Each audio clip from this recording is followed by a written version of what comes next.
Hello friends, how are you all? I'm Valya and today I'm going to discuss a very important process questions of CTP, which is Child Development and Pedagogy. So November 2012. So today I'm going to start part 4. In the previous sessions, we have completed 3 parts. So today I'm going to start from question number 23 and this is the last video of November 2012. So question is group project activity as prescribed by the CBSE is a powerful means. जो आपकी group activities होती हैं class के अंदर वो जो आपको CBSE के थ्रू आपके सिलेबस में होती है, करिकुलम में होती है, जो ग्रुप प्रोजेक्ट एक्टिविटीज होती है, वो उसका एक पावरफुल रीजन क्या है? सबसे स्ट्रॉन्ग रीजन आपको बताना है क्यों वो सीबीएसई के थ्रू ग्रुप एक्टिविटीज आपके करिकुलम में ऐड हुई हैं। फैसिलिटेट करना बच्चे को कि वो सोशली पार्टिसिपेट करे, या बच्चे के टीचर्स के ऊपर कुछ एक्स्ट्रा बर्डन डालना, या of relieving the stress cause due to routine teaching, या फिर टीचर को उस टाइम जब वो एक्टिविटी कराएगी तो टीचर जो होगी उसका जो स्ट्रेस होगा वो रिलीज होगा, ये एक रूटीन टीचिंग के कंपैरिजन में। या फिर कंसेप्ट इस कंसेप्ट को प्रमोट करना कि यूनिटी में ही डाइवर्सिटी है। हम जो ग्रुप एक्टिविटी जो कराई गई है सीबीएसई के थ्रू, जो आपके स्कूल्स में आपके करिकुलम में ऐड हुई है, उसका जो एक मोस्ट इंपॉर्टेंट रीजन है वो ये है कि बच्चे सोशली एक दूसरे के साथ इंटरेक्ट करें।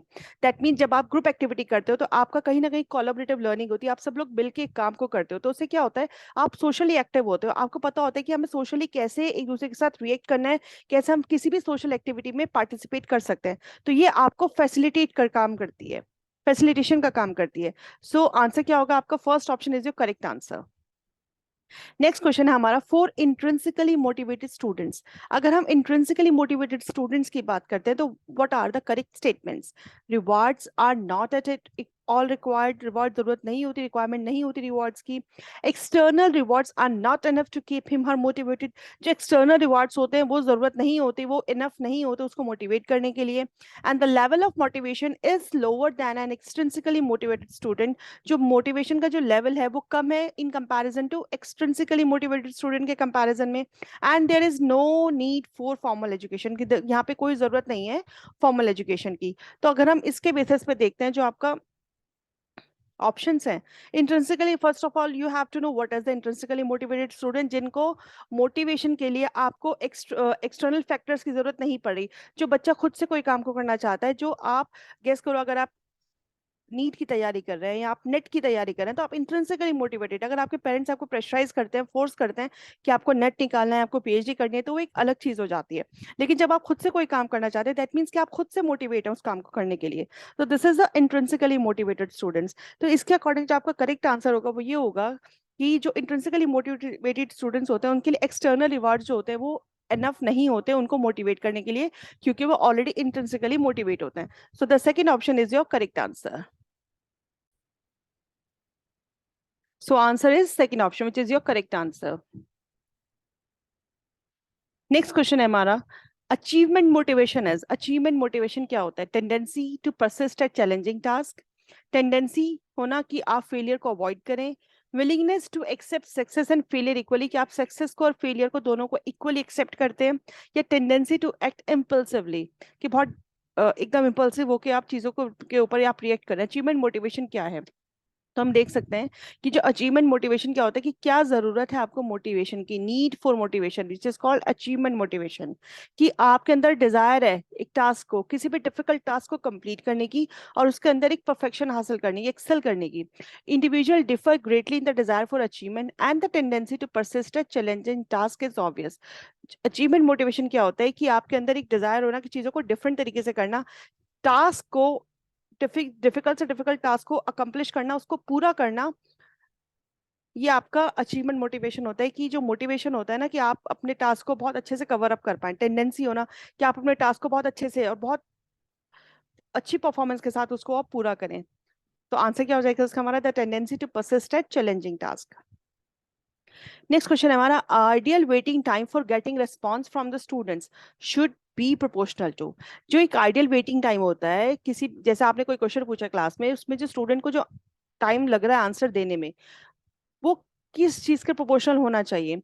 जो टाइम अलॉट किया गया बच्चों को, स्पेसिफिक टॉपिक जो दिया गया करिकुलम में, या डिफिकल्टी लेवल जो होता है क्वेश्चन का उसके ऊपर डिपेंड करता है, या time taken by the students for answering questions from previous lessons. कई बार क्या होता है बच्चों को प्रीवियस लेसंस का आंसर देने में टाइम लगता है, या फिर रिलेवेंस करना क्वेश्चन को रियल लाइफ में, कि वो क्वेश्चन अगर रियल लाइफ से रिलेवेंट करेंगे तो बच्चे उसका आंसर जल्दी देंगे। तो आइडियल वेटिंग टाइम का मतलब क्या होता है कि अगर आपने कोई भी क्वेश्चन बच्चे से पूछा है चैप्टर पढ़ाने के बाद, फिर बच्चा जब आंसर दे रहा है, तो वो जो एक टाइम पीरियड हुआ आपके क्वेश्चन पूछने से लेके आपका आंसर देने तक, वो डिपेंड करता है कि क्वेश्चन किस डिफिकल्टी लेवल का है। कभी कभी क्वेश्चन बहुत सिंपल आप पूछते हैं, बच्चे फौरन आंसर दे देते हैं। कभी कभी बच्चों को सोचना पड़ता है। तो this is a difficulty level of question, कि ये क्वेश्चन की डिफिकल्टी लेवल के ऊपर डिपेंड करेगा। तो आंसर क्या होगा इसका? हमारा second option which is a correct answer.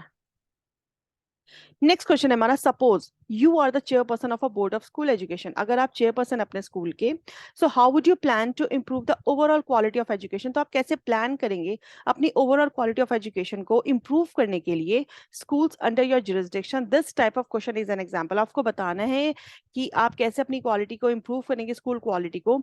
तो आप उसके लिए ये किस चीज का एग्जांपल है? एक हायर ऑर्डर कन्वर्जन का एग्जांपल है, हायर ऑर्डर डाइवर्जन का एग्जांपल है, लोअर ऑर्डर कन्वर्जन या फिर लोअर ऑर्डर डाइवर्जेंट।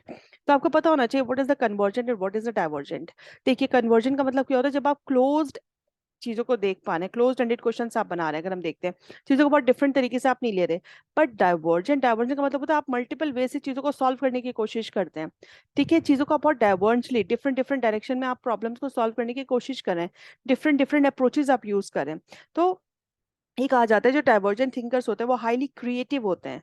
तो जो आपको डाइवर्जेंटली मतलब आपकी जो थिंकिंग होगी वो कैसी होगी? बहुत डाइवर्जेंट होगी, तभी आप किसी एक अच्छी चीज को, एक क्वालिटी को इंप्रूव करने के लिए जिस चीज को जरूरत है, आप हायर ऑर्डर वे में डाइवर्जेंट थिंकिंग का यूज करेंगे। तो ये जो एग्जाम्पल होगा ये होगा हायर ऑर्डर डाइवर्जन का। कन्वर्जन का मतलब होता है बिल्कुल क्लोज एंडेड चीजें, एक बस जिसका एक ही तरीका है सही करने का। अगर आपको कोई चीज इंप्रूव करनी है तो आपको देखना पड़ेगा आपको कहाँ, किस फील्ड में कहाँ कितनी इंप्रूवमेंट की जरूरत है।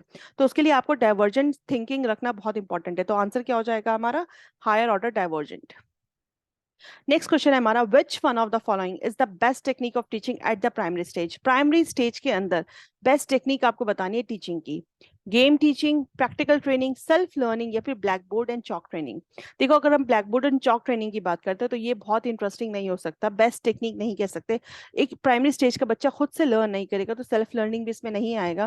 प्रैक्टिकल ट्रेनिंग आप प्राइमरी स्टेज में क्या दे सकते हैं? क्या प्रैक्टिकल्स आप उन्हें करा सकते हैं?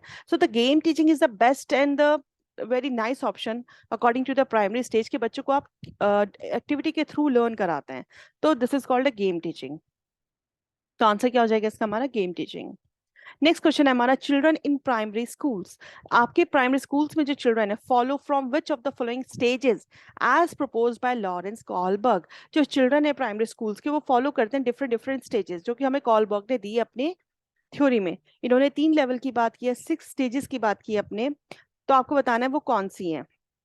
क्वेश्चन क्या है? Children in primary school, that means वो स्टेजेस जो प्राइमरी स्कूल्स के बच्चों के लिए आती हैं, वो कौन सी हैं, वो आपको बताना है। जो कॉलबर्ग थे, इन्होंने 3 लेवल्स की बात की थी, pre conventional, conventional and post conventional. Pre conventional जो था 3 to 7 years के बच्चों के लिए था। कन्वेंशनल जो था वो 8 से 12 समझ लीजिए आप बच्चों के लिए था। पोस्ट कन्वेंशनल था 13 to 18। तो अगर हम प्राइमरी की बात करते तो वो तो यही आता है आपका। तो प्राइमरी में स्टेज 1 कौन सी होती है हमारी? ऑबिडियंस एंड पनिशमेंट ओरिएंटेशन। स्टेज 2 कैसी होती है आपकी? Instrumental orientation and individualism and exchange, personal reward orientation. तो आप बता सकते हैं अब इसका आंसर बहुत इजीली। जो फर्स्ट है हमारी which is obedience and punishment orientation, and another one is individualism and exchange, इसको हम टिट फॉर टैट भी कहते हैं। तो प्राइमरी स्टेज के बच्चों के लिए 2 स्टेजेस आती हैं। तो आंसर क्या हो जाएगा आपका? Second and 1 is the correct answer. Last question हमारी आज के क्लास का, in the following are features of anecdotal record except. Question क्या कह रहा है कि आपको बताना स्टेटमेंट कौन सी जो एनेक्डोटल रिकॉर्ड के साथ मैच कर नहीं करती है, एक्सेप्ट दैट मींस जो मैच नहीं करती, वो आपको बताना है। तो आपको पता होना चाहिए एनेक्डोटल रिकॉर्ड क्या होता है। ये एक एक्यूरेट डिस्क्रिप्शन होता है बच्चे के इवेंट्स का, बच्चे ने कौन कौन सी, मतलब आप इसमें कहीं ना कहीं बच्चे के ओवरऑल परफॉर्मेंस ग्रोथ देख सकते हैं। बच्चा कैसे पर्सनली डेवलप करता है, क्या उसका सोशल इंटरेक्शन है, कैसे। It is a factual report with enough detail. बिल्कुल ठीक बात है कि एक बिल्कुल फैक्चुअल रिपोर्ट होती है जिसके अंदर पूरी डिटेल एक बच्चे की होती है। एक सब्जेक्टिव एविडेंस होता है बिहेवियर का, लेकिन ये प्रोवाइड नहीं करता feedback for scholastic area. Not आने की वजह से ये क्वेश्चन क्या हो गया आपका? ये वाला ऑप्शन हो गया गलत, क्योंकि क्वेश्चन में हमसे गलत ही पूछा गया है, तो इसलिए यही आपका आंसर हो जाएगा। क्योंकि ये बच्चे के स्कॉलास्टिक एरिया के बारे में पूरी रिपोर्ट देती है। तो आपका फोर्थ ऑप्शन, क्योंकि क्वेश्चन में नहीं एक्सेप्ट पूछा था तो इसलिए ये आपका आंसर हो जाएगा. So thank you friends, have a nice day, stay blessed, enjoy learning, and see you soon with the next video. तो आज हमारा नवंबर 2012 का पेपर 2 कंप्लीट हो गया. So stay blessed, enjoy learning.